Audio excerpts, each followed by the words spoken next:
of the Traipsin Global on Wheels podcast. Today, we have the honor of interviewing Jesi Stracham. Jesi Stracham is a trauma survivor on a mission to help individuals see the opportunity in their obstacles. She is the founder of Wheel With Me Foundation, the owner of Wheel With Me Consulting, and a full-time student. Through her struggles, she works for teaching individuals the power of our mindset. Wow, doing all of that, that's amazing. And being a full-time student. So adjusting definitely was hard. At first, I felt like people looked at me different, and they did. People acted weird. They weren't sure how to act, and you know how it is when someone new comes around you, they're like, "What do I do? Do you need help? Like, what do I help?" Oh my gosh. About 2, 3 years in my injury, when I really started accepting what had happened, realized that I wasn't going to walk, realized that I was going to be okay. I try to make people more comfortable. So, like, I'll be the first one to crack a joke on my disability. Like, I love to normalize my disability because it's a part of me. It's not all of me. And I think that's the biggest thing that really helped me move on and accept that society is still going to look at me different, but I'm not going to allow them to. And I'm going to fight back. And I think that's the biggest thing is we get so upset when somebody doesn't include us. We get so offended. And you see this word ableism being thrown around everywhere. And it's just so frustrating because we're creating new words and creating a larger divide. I'm curious about your Wheel With Me Foundation. It seems like amazing work that you're doing. I used to race off-road, and one of my sponsors was a clothing company. They're like, "Oh, we'll create a line and we'll donate a portion of the proceeds to a nonprofit of your choice." Well, there wasn't a nonprofit that served the independence of people after a spinal cord injury. That's initially what I wanted to do. So together we created Wheel With Me Foundation. And since our mission's really transformed, our goal is to serve the independence of all wheelchair users, however that looks. The wheelchair using community is often underserved as there's no accessibility. We have social justice issues that aren't being addressed. My goal is to bring the community together with Wheel With Me Foundation, and together we will make the change that we need to make a difference in this community and in this world. Is it a nonprofit or is it a for-profit? If it's the latter, what is the business model? We are a nonprofit. So Wheel With Me Foundation is a nonprofit. We have different chapters, and so each chapter serves a certain purpose, whether it's domestic abuse support, addiction support, peer support. My personal chapter is to build a transitional community for wheelchair users to teach them independence. Too often, when we go to these rehab facilities, they are so worried about us getting hurt that they don't let us really learn how to be a wheelchair user and function in the real world. And so I want to provide a place for people to be able to do that and learn and then go on to do whatever it is they want to do with their lives. Too many of us, I don't want to say accept our disability because we do accept it, but it's like accept society's definition of disability, and we don't allow ourselves to live life to the fullest. We don't allow ourselves to see what's available. All we see is what we can't do or what society says we can't do. And 9 times out of 10, we always find a way to adapt. What does this transitional facility entail exactly? What kind of services? Obviously, the vision's always progressing and changing, but I do want to serve all wheelchair users. People with MS who progressively become a wheelchair user, they're never taught the little tricks that make it a lot easier because one day they just transition to a wheelchair user and there's no rehab for that. People with spinal cord injuries that went to rehab but went home and they didn't get the correct tools they needed to be independent, and they still need that support. So the goal is just to give these people the support to be independent and then allow them to go back out into the real world and act on whatever it is that they want to do with their life. I know you also do consulting and coaching.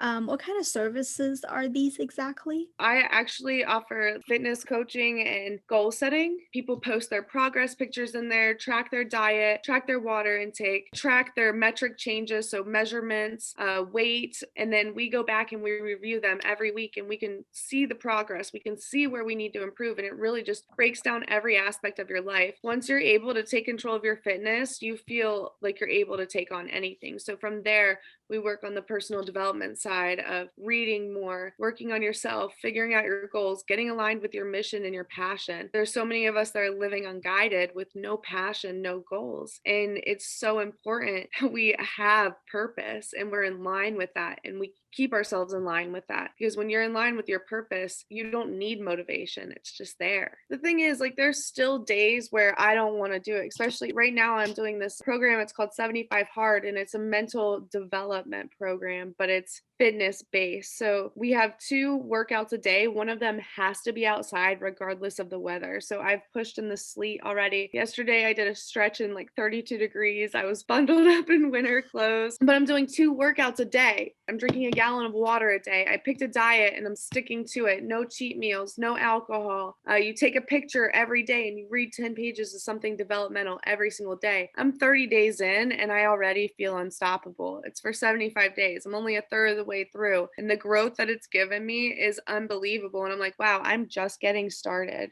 And so I want to share that passion and that power with others. I want my community to feel empowered and unstoppable, that they could literally do anything that they want to do. I'm an actor. How insane is that? I was paralyzed 6 years ago and now I'm an actor. And the series called Date Me, it's about a girl in a wheelchair and her experience dating and her experience just living. And I get to be the bad guy in it and I get to be somebody that I'm not. And it's so cool. I'm a series regular, and it took me getting paralyzed to open my eyes to how powerful I truly am as a human being. And we all have that inside of us. It takes work, constant work. You have to be willing to not only put in the work on your goals, but also on yourself. You've got to make yourself a priority. So often we worry about everyone else and everything else going on, that we don't worry about our fitness. We don't stretch enough. We don't eat right. We don't eat enough. We don't drink enough water. We're not taking care of ourselves the way that we need to. And you know what? I control this. We may not be able to walk, may not be able to pee on my own, may have accidents, but at the end of the day, I am in control of my diet. I am in control of my health. I am in control of my mobility. I'm in control of my wellness. And I'm going to take as much control as I can over these things and just build them up and make them as strong as possible. What's the series again? It's called Date Me. It will be on Date Me. Amazon. If you want to look it up on Instagram, it's called @DateMeShow, and we're also on Facebook. Drop us a follow and a like. We're announcing every day. We have a countdown going because we're all so excited to have, a story about a wheelchair user, and then to have actual wheelchair users featured in this series. It's really cool to finally have some representation out there. And the more people that support it, the more that we can grow. So definitely, give us a follow and give us a share. Let the people know that the wheelchair community is coming. We're going to be seen and we're going to be heard. Any perception you had of disability as an able-bodied person, you got to let it go, because it's not accurate. We literally could live the most badass life. Just some open mind, be willing to try new things. I've tried probably every adaptive sport: tennis, rock climbing, basketball, water skiing, snow skiing, hand cycling, both on road and off road, curling, love curling, fencing. I've done a lot of adaptive sports. It took all of those to find that I love curling. I think it's for all wheelchair users, the Challenged Athletes Foundation, they offer grants for you to get sporting equipment. I mean, you just have to fill out the grant form. It takes effort. That's the only thing. You got to put some effort in and be willing to do these things and find what's available to you, and then go out and try it. And if you don't like it, try something else. Us dwelling on what's changed and what we have no control over is not going to get you to where you want to be. But having an open mind and just being willing to try things and being willing to fail and understand that failure is your lesson and you can try it another way or try something else. Being willing to fail and then move on from that failure, I think that's key to getting through this. This life can give you so much more than it's ever taken away. I think I read somewhere that you are trying to qualify for the Paralympics with curling. Is that right? I've taken a break to focus on school, but I was on the national developmental team for 3 years. Yeah. Oh, okay. How I love the awesome. sport so much. It's so technical. It forces you to slow down and just get out of your head. And the mental management side of it is very appealing to me. I fell in love with the sport, and I always recommend, if anyone wants a mental challenge, to try curling, because it's a good time. So how do you do it from a wheelchair? Because I know you have to like keep moving. We don't have sweepers in wheelchairs. So what happens is you pull up to this certain place, and Uh-huh. then you have a stick with a head on it that's made specifically to fit on the stone handle, and Yeah. then you push it. So you're saying that you're, self-development and, focusing on your future and fitness is very important to you. What are you majoring in? Psychology. I went to do clinical studies on the power of our mind in relation to healing our body. In 2017, I changed my physical diet and my mental diet, and I started working out. Shortly after, I started regaining sensation, and then I started regaining movement. And I 100% believe that we have the power to heal ourselves. Am I saying we're going to walk again? Absolutely not. I can't say that. But I can say getting stronger and improving your quality of life, that's something that you can do. And the doctors don't give that to us. Why not encourage a quality of life change, a whole entire lifestyle change? Add wellness, add fitness, stretching, self-care, meditation, visualization, a whole food diet. These are things that everybody should do, disability or not. It's crucial that we take care of the body that we have now. I mean, I was guilty of sitting on the couch watching Netflix and eating cheesecake for my first 2 years of my injury. I gained 30 pounds and I had to lose it. I was 160 pounds at my heaviest, and I've lost I'm at 35 pounds now. And it's just from a lifestyle change, adding the activity and just eating right. And I feel better than I ever have. I feel stronger mentally and physically. And if I could just give that to other people, and I just love psychology. I love the human mind. I think it's the most powerful muscle in our body, and it's very, very intriguing. But as far as professional, I would like to get into government, really start to make the change. I believe that our disability system needs to be individualized. Our police need mental evaluations. They need to be required to be physically active. We need to bring fitness back into everything. School, continuing education for police. Our entire Medicare system also needs to be changed. There needs to be a thing for people with disabilities that are working so that they don't get penalized and they don't lose all of these benefits that they need, because it really, the way our system's set up, it discourages people from working. It discourages them from ever getting outside that box that's already set for us. And they're not taking into consideration how expensive it is to live as a person with a disability. Goal for Congress first, and then get as much change as I can on that front. Until again, we have that representation, that normalization, that disability, that it's not cheap to live this way. And some of us need the support. I personally, I didn't get a big settlement when I got injured. I didn't get all this money. So I'm literally building from nothing to the ground up. I want to be able to get off government benefits altogether. I hate living in the confines. I hate that every year I have to pay like $500 for my bladder spasm medicine. So I'm starting to get those penalties, but I want to be able to be confident in getting off of the assistance, and I want to give that to other people. But I think until our system supports that, it's definitely not going to be the easiest of tasks.